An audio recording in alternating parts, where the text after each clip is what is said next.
기독교 강요 제3권 제23장 8절에서 14절까지 아담의 타락에 대한 하나님의 뜻과 허용 8절에서 11절 8절 하나님의 뜻과 허용의 구별이 없음.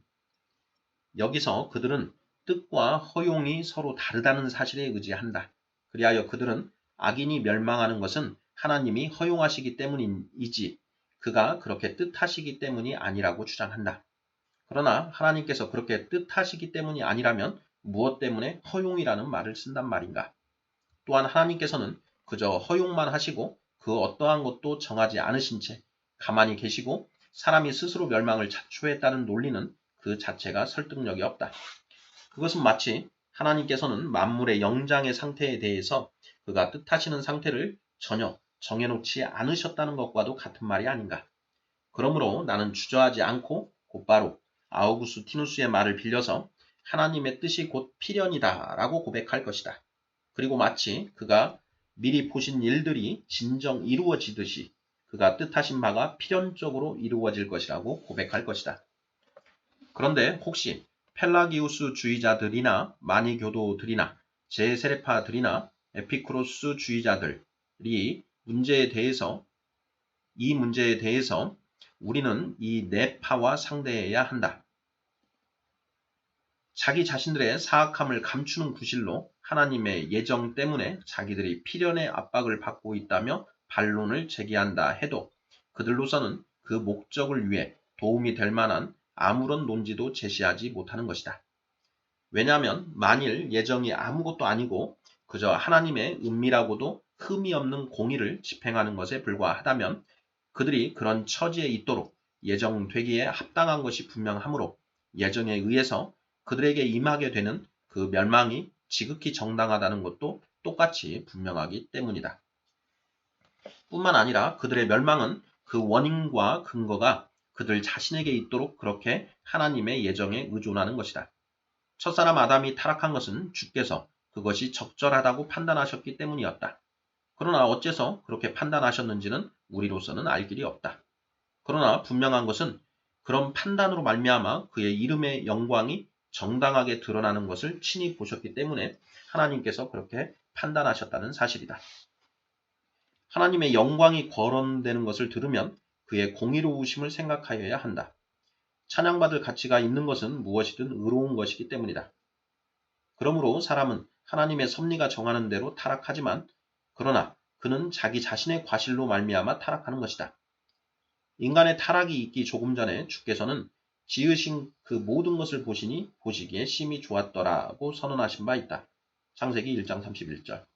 그렇다면 도대체 그 악이 어디서 사람에게 왔길래 그가 그의 하나님으로부터 타락하게까지 된단 말인가?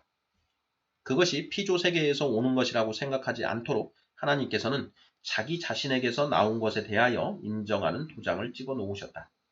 그렇다면 결국은 사람이 자기 자신의 악한 의도로 인하여 주께로부터 받은 순결한 본성을 부패시켰고 또한 그의 타락으로 말미암아 그의 후손 모두를 그와 함께 멸망으로 이끌게 된 것이다. 따라서 우리는 감추어져서 전혀 알 수 없는 어떤 원인을 하나님의 예정에서 찾으려 하기보다는 오히려 우리에게 더 가까이 있는 인간의 부패한 본성에서 정죄의 분명한 원인을 찾아야 할 것이다. 또한 우리의 이성을 하나님의 한없는 지혜에 굴복시켜서 그 무수한 비밀들 앞에 고개 숙이기를 부끄러워해서는 안 될 것이다. 사람에게 주어지지도 않았고 또한 아는 것이 정당하지도 않은 사안에 대해서는 무식이 곧 유식이며 알고자 하는 욕심은 일종의 광기인 것이다. 9절 멸망의 상태에 빠진 원인은 사람 자신에게 있음. 어쩌면 내가 아직 이러한 사악한 구실을 침묵하게 만들 만한 증거를 제시하지 못했다고 말하는 사람들이 있을 수도 있을 것이다. 그러나 나는 불경한 자들에게 아무리 증거를 제시해도 그들이 투덜거리고 수군대는 것을 막을 수는 없다고 본다. 내 생각에는 지금까지 제시한 정도면 온갖 반대의 이유와 구실들을 제거하기에 충분하다고 여겨진다. 버림받은 자들은 죄를 짓는 일을 얼마든지 용납받고 싶어하며 그러면서 죄를 지을 필연을 도저히 피할 수가 없다고 핑계를 댄다. 하나님께서 그의 필연을 친히 정해 놓으셨으니 그럴 수밖에 없다는 것이다. 그러나 그들의 죄 짓는 행위들은 용납되는 것이 아니다. 왜냐하면 그들은 하나님의 작정하심 때문에 자기들이 멸망에 이르도록 운명 지어졌다고 불평하지만 그 작정하심은 지극히 공평한 것이다. 물론 우리로서는 알 수 없지만 그럼에도 불구하고 그 공평함이 매우 분명한 것이다. 이렇게 볼 때에 우리는 그들에게서 나타나는 악한 것들은 모두 하나님의 지극히 의로우신 판단에 의하여 그들에게 부여된 것이다. 그러므로 우리는 자기들의 정죄의 근원을 찾기 위해서 감추어진 하나님의 계획의 성역으로 시선을 돌리며 또한 그 진정한 원인이 되는 본성적인 부패에 대해서는 눈을 감는 자들은 정말 패역하게 처신한 것이라고 가르친다. 하나님은 그들이 이런 비난을 하나님께 대하여 쏟아붓지 못하도록 막기 위하여 그의 피조 세계를 향하여 친히 증거하시는 것이다. 하나님의 영원하신 섭리로 말미암아 사람이 그런 비참한 처지에 있게 되도록 창조함을 받은 것은 사실이지만 그럼에도 불구하고 그 원인은 하나님이 아니라 사람 자신에게 있는 것이다. 왜냐하면 사람이 멸망에 빠진 유일한 원인은 그가 하나님의 순결한 창조의 상태에서 타락하여 악하고 불순한 부패의 상태로 빠져 들어갔다는 데 있는 것이기 때문이다. 10절 세 번째 반론. 하나님이 사람들을 편파적으로 대하신다는 논리. 하나님의 예정을 반대하는 자들은 또한 세 번째 어리석은 논리로 그것을 비방한다. 하나님께서 그의 나라를 상속할 자들로 받아들이시는 자들을 총체적인 멸망에서 해방시키시는 것이 오직 하나님의 뜻의 결정에 의한 것이므로 그들은 이러한 사실을 근거로 하나님께는 사람을 편파적으로 대하시는 면이 있다고 결론을 짓는데 이는 성경이 어디서든지 부인하는 것이다. 그리하여 그들은 더 나아가서 성경 그 자체가 서로 모순이든지 아니면 하나님의 선택에는 공로에 대한 고려가 있든지 둘 중에 하나라고 결론을 짓는다. 첫째로 성경은 하나님께서 사람들을 향하여 편파적이시라는 것을 부인하지만 이는 그들이 판단하는 것과는 다른 의미이다. 성경에서 사람이라 할 때에는 사람을 뜻하는 것이 아니고 사람 속에 있는 것으로서 눈에 띄는 것, 호감이나 친근감이나 위험을 일으키거나 혹은 혐오감이나 경멸, 치욕 같은 것을 일으키는 그런 것들을 뜻하는 것이다. 곧 부유함, 재물, 권력, 명예, 지위, 육체적 아름다움 같은 것들이며 또한 가난, 궁핍함, 비열함, 악함, 멸시 등을 뜻하는 것이다. 그러므로 베드로와 바울은 하나님은 사람의 외모를 보지 아니하시고 라고 가르치는 것이다. 왜냐하면 하나님은 유대인이나 헬라인을 구별하지 않으시고 단지 종족만으로 사람을 거부하거나 포용하지 않으시기 때문이다. 그리하여 야고보도 동일한 표현을 사용하여 하나님께서는 부한 자들을 편애하여 판단하는 분이 아니심을 선포하고 있는 것이다. 야고보서 2장 5절. 그리고 바울도 다른 구절에서 하나님에 대해서 말하면서 하나님은 판단하실 때에 자유자냐 종이냐를 따지지 않으신다고 말한다. 에베소서 6장 9절, 골로새서 3장 25절. 그러므로 하나님께서는 자기의 기뻐하시는 뜻에 따라서 공로와는 전혀 상관없이 원하시는 자들을 자녀로 택하시며 다른 자들은 내어 쫓으시고 정죄하신다는 우리의 논지에 대해서 아무도 반박할 수가 없을 것이다. 그러나 이 문제를 이보다 더욱 충분히 만족스럽게 설명할 수가 있다. 만일 그들이 두 사람의 공로가 서로 구별할 수 없을 정도로 똑같은데 하나님께서 그중 하나는 택하시고 나머지 하나는 버리시는 일이 어떻게 있을 수 있느냐고 묻는다면 나는 이렇게 반문하고 싶다. 하나님께서 그를 돌아보시게 할 만한 것이 과연 그 택하심을 받은 자에게 있다고 생각하느냐? 만일 그럴 만한 것이 아무것도 없다는 것을 그들이 인정한다면 하나님께서는 사람을 고려하지 않으시고 다만 그에게 선을 행하실 이유를 자기의 선하심에서 찾으신다고 할 수 있을 것이다. 그러므로 하나님이 어떤 사람을 택하시고 어떤 사람은 버리신다는 사실은 사람을 고려하시기 때문이 아니라 오직 하나님의 긍휼하심 때문이다. 그가 기뻐하시는 곳에서 그가 기뻐하시는 때에 하나님의 긍휼하심이 스스로 값없이 드러나고 표현되는 것이다. 또한 다른 구절에서는 부르심을 받은 자들 중에 육체를 따라 지혜로운 자가 많지 아니하며 능한 자가 많지 아니하며 문벌 좋은 자가 많지 아니하다는 사실을 보게 되는데 고린도전서 1장 26절 하나님께서 육체의 교만을 낮추시기 위하여 그렇게 하시는 것이다.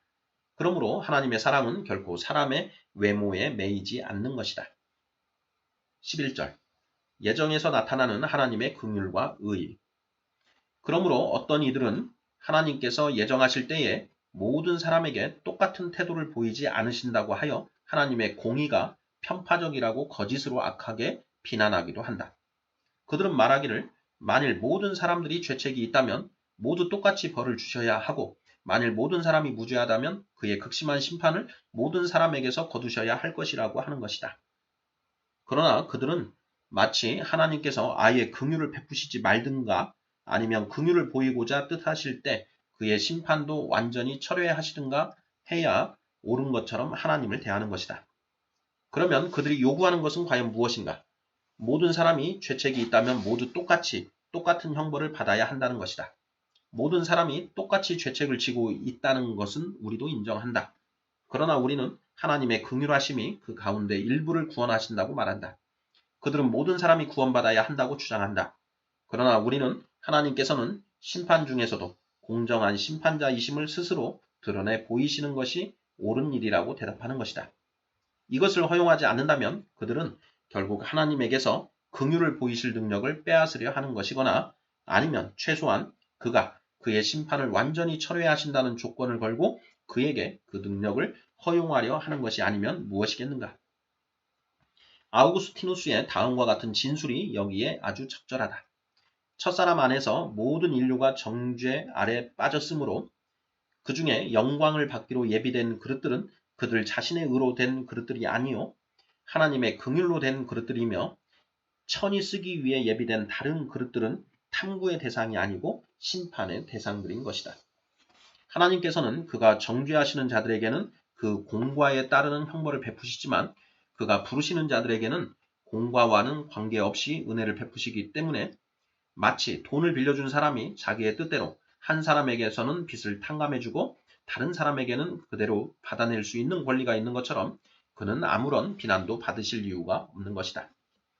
그러므로 주님은 긍휼이 풍성하신 하나님이시므로 그 뜻하시는 자들에게 은혜를 베푸실 수도 있고 또한 그는 공의로운 심판주이시므로 그 은혜를 모든 자들에게 다 주지 않으실 수도 있다.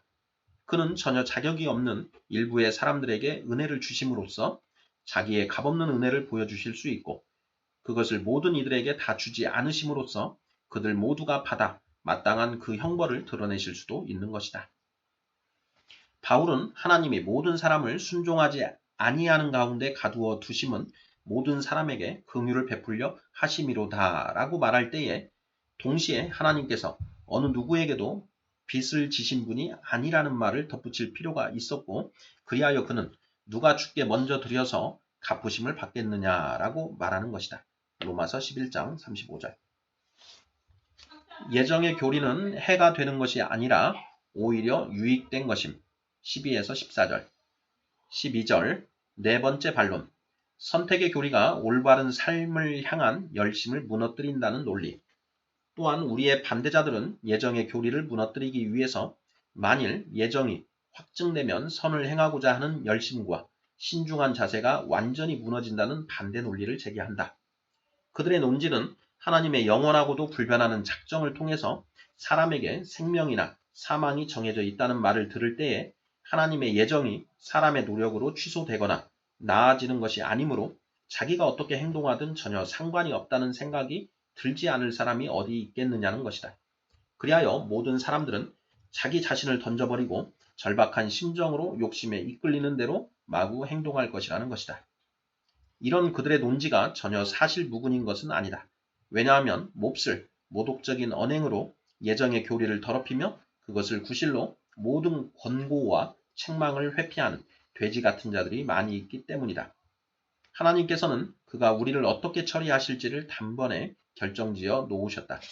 그러므로 만일 구원을 작정하셨다면 그가 정하신 때에 우리를 구원으로 이끌어 가실 것이며 만일 죽음을 정해 놓으셨다면 우리가 아무리 싸워도 허사가 될 뿐이다. 그러나 성경은 이 크나큰 신비를 더 깊은 경외와 경건의 자세로 바라볼 것을 요구하는 동시에 경건한 자들에게 이 사람들과는 전혀 다른 태도를 가질 것을 교훈함으로써 이 사람들의 죄악된 미친 태도를 효과적으로 물리쳐 주는 것이다. 성경은 우리로 하여금 불경한 경솔함으로 하나님의 그 깨달을 수 없는 비밀한 것들을 찾아 나서도록 담대한 마음을 일으키고자 하는 의도로 예정에 대해서 말하는 것이 아니다. 오히려 그 의도는 우리로 하여금 겸손하고 낮아져서 하나님의 심판에 대하여 떨며 그의 긍휼하심에 대해 존귀히 높이기를 배우게 하고자 하는 것이다. 신자들은 바로 이것을 목표로 삼는 것이다. 그러나 이 돼지 같은 자들의 몹쓸 처신에 대해서는 바울이 잠잠하게 만들어준다. 그들은 계속해서 악을 행하여도 걱정할 것이 없다고 말한다. 왜냐하면 만일 자기들이 택한 자의 수에 들어 있다면 악을 행하여도 그것 때문에 마지막에 생명에 들어가는 길이 막힐 것이 아니기 때문이라는 것이다. 그러나 바울은 우리가 택하심을 받은 목적이 바로 거룩하고 흠이 없는 삶을 살도록 하고자 하는 데 있다고 가르치고 있다. 에베소서 1장 4절. 만일 선택의 목표가 거룩한 삶에 있다면 우리는 선택을 그냥 아무것도 하지 않고 가만히 있는 구실로 삼는 것이 아니라 오히려 그 목표를 향하여 우리 마음에 열심이 생겨나고 마음이 그리로 가다듬어져야 마땅한 것이다. 선택만으로 구원에 충족하다고 해서 선행을 하기를 중단하는 것과 선택의 지정된 목표인 선한 삶을 향하여 우리 자신을 바쳐서 힘쓰는 것, 이 두 가지는 서로 얼마나 큰 차이가 있는지 모른다. 그러므로 그런 불경스런 망령된 생각일랑 즉시 버려야 한다.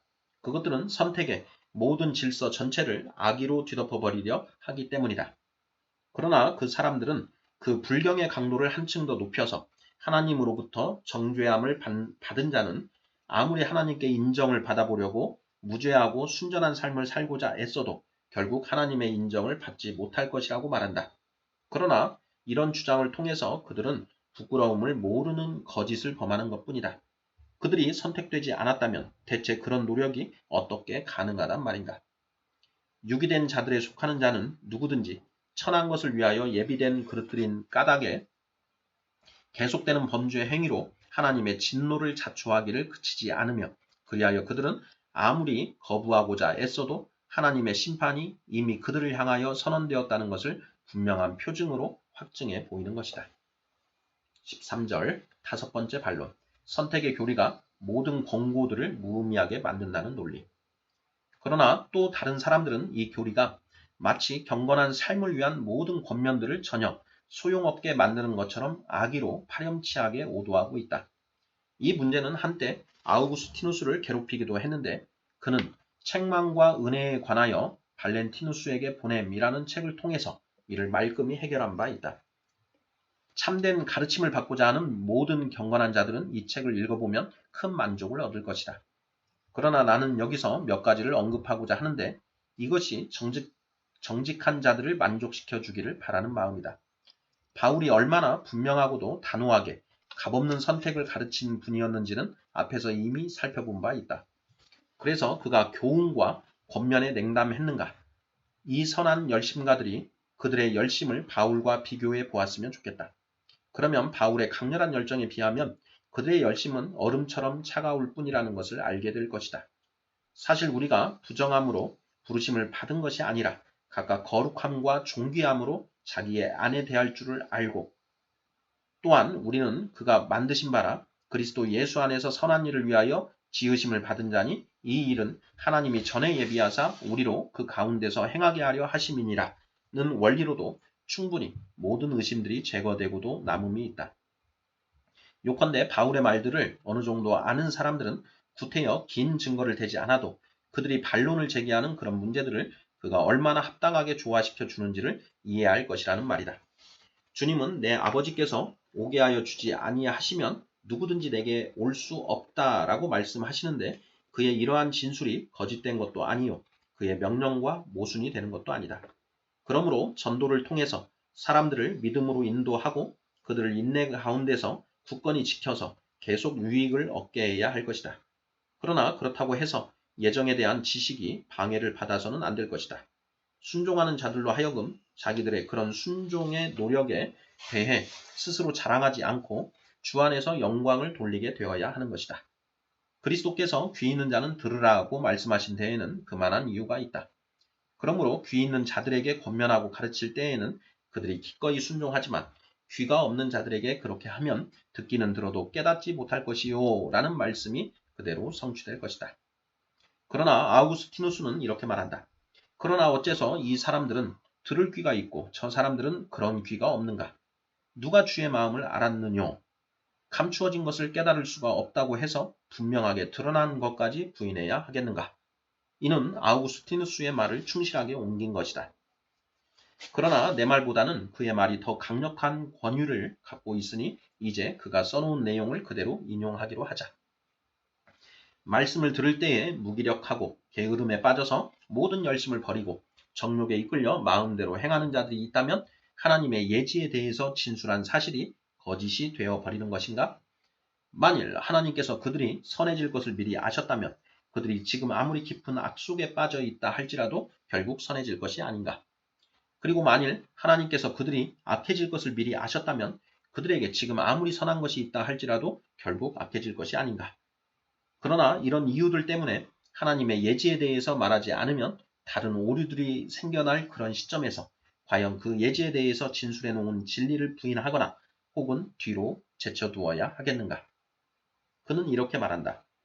진실을 뒤로 제쳐두어야 하는 이유와 진실을 말해야 할 필연성은 서로 별개의 것이다. 진실을 뒤로 제쳐두는 모든 이유를 다 찾아낸다는 것은 매우 지루한 일이다. 그러나 그 가운데 하나는 곧 깨닫는 자들에게 더 깊은 배움을 주려 하다가 깨닫지 못하는 자들의 사정을 더욱 악화시키는 일이 있어서는 안 되기 때문이다. 그러나 우리가 그런 것들을 말한다고 해도 그들의 배움이 더 깊어지는 것도 아니요. 깨닫지 못하는 자들의 사정이 그 때문에 더 악화되는 것도 아니다. 그러나 진리가 그것을 받아들이지 못하는 자는 그것에 대한 논의 때문에 더 악화되고 또한 그것을 받아들이는 자는 그것에 대한 논의를 하지 않는 것 때문에 더 악화되는 그런 성질을 갖고 있다면 과연 우리는 어떻게 해야 하겠는가? 그냥 침묵을 지킴으로써 아무도 진리를 받아들이지 못하게 하고 또한 진리를 받아들일 수 있는 자들의 사정을 더욱 악화시키기보다는 진리를 정당하게 논의함으로써 그것을 받아들일 수 있는 자는 받아들이도록 해야 하지 않겠는가? 그런 사람이 진리를 듣고 받아들인다면 또한 그를 통해서 많은 이들이 배울 수 있게 될 것이다. 그런데도 우리는 성령의 증거를 근거로 말할 수 있는 것을 말하기를 꺼리고 있다. 진리를 받아들이지 못하는 자들에게 진리를 말했다가 오히려 그들을 실족하게 하면 어떻게 할까 하는 두려움이 있기 때문이다. 그러나 우리가 진리에 대해서 침묵을 지키다가 진리를 받아들일 수 있는 자들이 그로 인하여 거짓에 빠지면 어떻게 할까 하는 두려움은 없다. 그리고 마지막으로 그는 이러한 사고를 하나로 묶어서 더욱 간결하고도 분명하게 다음과 같이 확인하고 있다. 그러므로 사도들을 비롯하여 그들을 계승한 교회의 교사들까지도 이 두 가지를, 즉 하나님의 영원하신 선택을 경외의 자세로 다루며 또한 신자들을 경건한 삶의 질서 아래 있게 하는 것을 아래 있게 하는 일을 행하였다면 어째서 오늘날의 사람들은 진리의 그 강력한 힘에 압도당하여 있으면서도 예정에 대해서 말한 내용이 사실이라 할지라도 그것을 사람들에게 전해서는 안 된다는 식의 말을 옳다고 생각한단 말인가? 그 진리를 전파함으로써 들을 귀 있는 자는 듣도록 하는 것이 옳은 일이다. 그러나 주시겠다고 약속하신 그분에게서 받지 않았다면 과연 어떻게 들을 귀가 생기겠는가? 받아들이지 않는 자는 그 진리를 거부할 것이요 받아들이는 자는 그것을 취하여 마시고 그로 말미암아 생명을 누리게 될 것이다. 경건을 전파하여 하나님을 올바로 예배하도록 해야 하는 것과 마찬가지로 예정에 관한 진리도 반드시 전파하여 들을 귀 있는 자들로 하여금 하나님의 은혜를 듣고 자기를 자랑하지 않고 오직 하나님을 자랑하게 되어야 하는 것이다. 14절 아우구스티누스의 지혜로운 가르침. 그런데 그 거룩한 분은 덕을 세우고자 하는 놀라운 열정을 갖고서 진리를 가르치는 방법을 잘 적용하여 가능한 한 실족하게 하지 않도록 지혜롭게 처신하였다. 그는 진리를 말하면서도 동시에 적절하게 말할 수 있다는 것을 우리에게 상기시켜 주는 것이다. 만일 사람들에게 이런 식으로 이야기한다고 하자. 여러분이 믿지 않는다면 그것은 바로 여러분이 멸망에 들어가도록 이미 하나님께서 정해 놓으셨기 때문이요. 그러면 그는 나태함을 주장하는 것일 뿐 아니라 악한 생각까지 갖게 만드는 것이다. 만일 들으면서도 믿지 않는다면 그들은 이미 정죄를 받은 것이라는 진술을 미래에까지 확대하여 적용시킨다면 그것은 가르치는 것이 아니라 저주를 하는 것이 되고 말 것이다. 그러므로 아우구스티누스는 그런 사람들을 거짓 교사나 혹은 악하고 불길한 선지자들로 여겨서 교회에서 물러나라고 명한다. 또한 다른 곳에서 그는 유익을 주기를 원하는 자에게 구태여 책망을 하지 않고서도 자비를 보임으로써 얼마든지 그 사람에게 도움을 줄 수 있는 그런 관계가 성립되었을 때에 비로소 책망이 사람에게 유익을 주는 법이라는 견해를 주장한다. 그러나 어째서 이 사람은 이렇게 대하고 저 사람은 저렇게 대한단 말인가? 이에 대해서 판단할 권한이 토기장이에게가 아니라 진흙에게 있다는 식의 말은 꺼내지도 말라. 후에 그는 이렇게 기록하고 있다. 그러나 사람들이 책망을 받고서 의의 길로 나아오거나 돌아온다면 그들의 마음속에 구원을 이루는 것이 과연 누가 심고 물을 주든 간에 자라게 하시는 그분이 아니라면 친히 사람을 구원하고자 하시면 그 어떤 사람의 자유의지도 저항할 수 없는 그분이 아니라면 누구란 말인가? 그렇다면 하나님의 뜻은 그가 기뻐하시는 모든 일을 천지와 바다와 모든 깊은 데서 다 행하시며 또한 장래일을 주장하시는 그분의 뜻은 사람의 뜻으로 저항할 수가 없고 하나님께서 뜻하시는 바를 막을 수가 없다는 것이 너무도 분명한 것이다. 왜냐하면 하나님은 그가 뜻하시는 바를 사람들의 뜻을 통해서 행하시기 때문이다. 또한 사람들을 자기에게로 이끌려 하실 때에도 하나님께서 그들의 몸에 족쇄를 채워서 묶어 두시는가? 그는 속에서 행하신다. 그들의 속마음을 붙잡으시며 그들의 속마음을 움직이시며 사람들로 하여금 자기의 뜻에 의하여 그에게 나아오도록 하시는 것이다. 그러나 바로 그 다음에 그가 덧붙이는 내용을 빠뜨려서는 안 될 것이다. 우리는 누가 예정된 자에 속하며 또 누가 거기에 속하지 않는지를 모르기 때문에 모든 사람들이 구원받기를 원하는 그런 마음의 소원을 가져야 마땅할 것이다. 그렇기 때문에 우리는 우리가 만나는 모든 자들을 우리의 평안에 함께 참여하는 자들로 만들기를 힘써야 하는 것이다. 그러나 우리의 평안을 받을 사람들에게 임하게 될 것이다. 그러므로 우리는 건전하고도 엄중한 책망을 모든 사람에게 약처럼 사용하여 그들 스스로 멸망하거나 혹은 그들이 다른 이들을 망하게 하지 않도록 해야 할 것이다. 그러나 그런 책망을 통해서 하나님께서 미리 아시고 예정하신 자들에게 유익을 주는 문제는 오직 하나님께 속한 것이다.